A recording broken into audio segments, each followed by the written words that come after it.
공부 안 하고 자는데 실력이 늘면 어떨 것 같아요? 말도 안 되는 소리 같죠? 근데 이게 진짜예요. 오늘은 자는 동안 외국어 실력이 느는 이유, 그 뒤에 숨어 있는 뇌과학 얘기를 해볼 거예요. 짧게, 근데 진짜 유용하게 시작할게요. 우리가 자는 동안 뇌는 쉬지 않아요. 오히려 그 반대예요. 자는 동안 뇌는 낮에 들어온 정보들을 정리해요. 중요한 것과 중요하지 않은 것을 분류하고 서로 관련 있는 것들을 연결하고 단기 기억에 있던 것들을 장기 기억으로 옮겨요. 이 과정을 기억 공고화라고 해요. 언어는 이 과정의 영향을 가장 많이 받는 영역 중 하나예요. 왜냐면 언어는 단순히 단어 하나를 기억하는 게 아니거든요.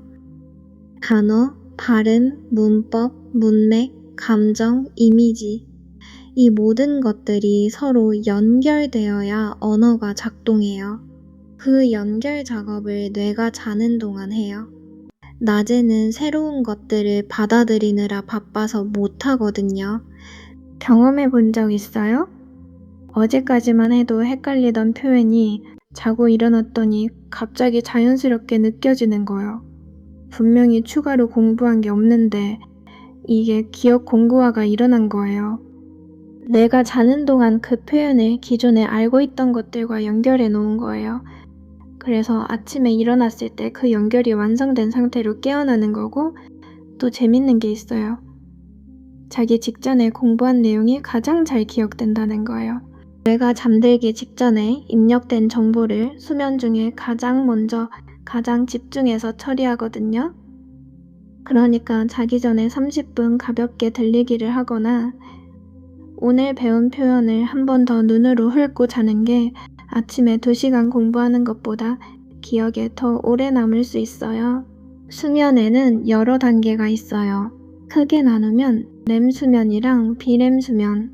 렘수면은 꿈을 꾸는 단계. 이때 뇌가 감정적인 기억과 복잡한 연결 작업을 해요.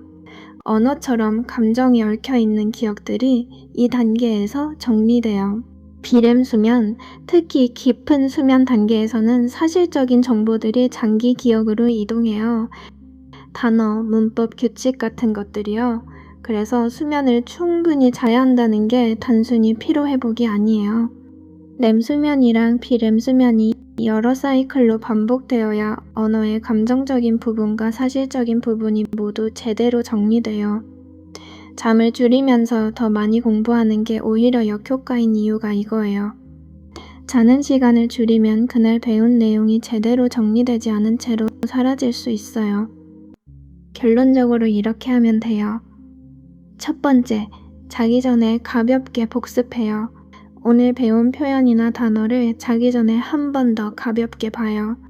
외우려고 하지 말고 그냥 눈에 익힌다는 느낌으로요. 두 번째, 충분히 자요. 성인 기준 7시간에서 9시간이 권장이에요. 언어 공부하면서 수면 줄이는 건 공부 효과를 스스로 없애는 거예요. 세 번째, 자기 전에 한국어 오디오를 틀어놓는 건 어떨까요? 이건 효과가 있다 없다 의견이 나뉘어요.